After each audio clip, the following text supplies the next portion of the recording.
name is Sarah, and today we're getting rid of some books.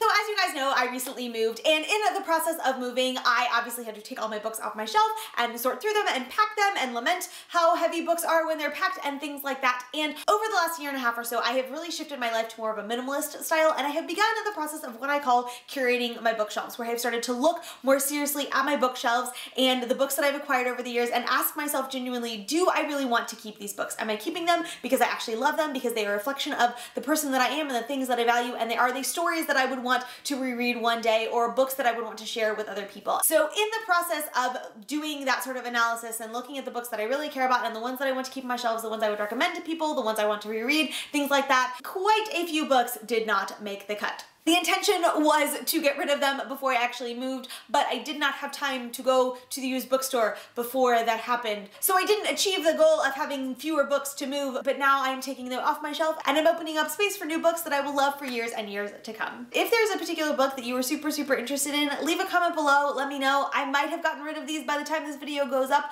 but I might not, and we can maybe work some sort of situation out with me shipping it to you or whatever, but yeah. So we're gonna jump into the books now. These are in no particular order, and I have legitimately no idea how many of them there are. Also, I'm not really gonna go into explanations for most of them about why I'm getting rid of them, so if you're really curious about why I'm getting rid of them, you can ask, but we're just gonna go through books right now. Up first, Disappointment with God by Philip Yancey.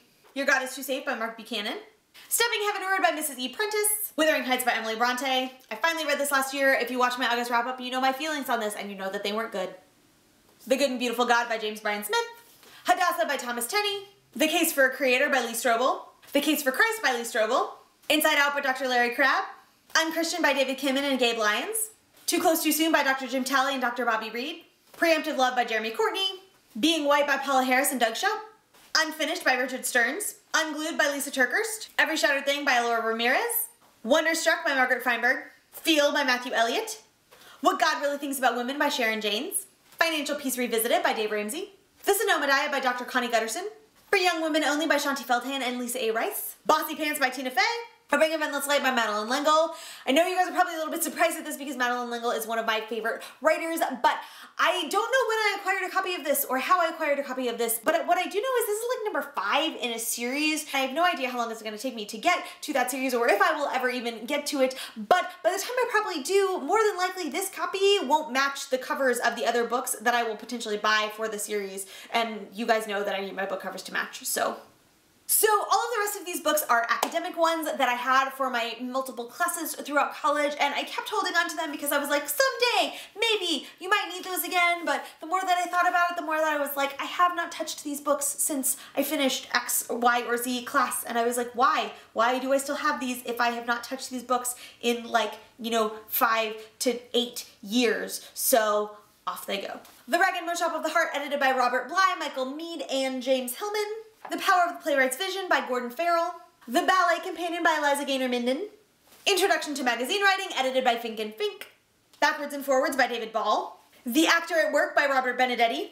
The Associated Press Style Book 2009 edition. The Technical Manual and Dictionary of Classical Ballet by Gail Grant. Actors on Guard by Dale Anthony Gerard. It pains me a little bit to get rid of this one because this was my book for my armed stage combat class. But to be perfectly honest, I'm probably never going to be taking a stage combat class again, so goodbye. The 9th edition of Volume 2 of the Anthology of American Literature. And finally, Volume 1 of the Norton Anthology of English Literature. So there you have it, friends. Those are all of the books that I am unhauling. While it feels really great to purge my shelves of books that I never want to read again, on some level I hope that I don't do this super often, because I hope that from here on out I am more careful about the books that I allow on my shelf, and they genuinely are all stories that I love and want to read and reread and share with all of the people in my life. Since unhauls can be a little bit controversial, I am curious your opinions on them. Are you one that purges your books on the regular, or are you someone who just keeps all of your books all the time, forever and ever? Let me know in the comments. If you want to follow me elsewhere online, you can find me on Twitter, Instagram, and Goodreads, all at Sarah and Hayes. The links for those profiles will be in the description below.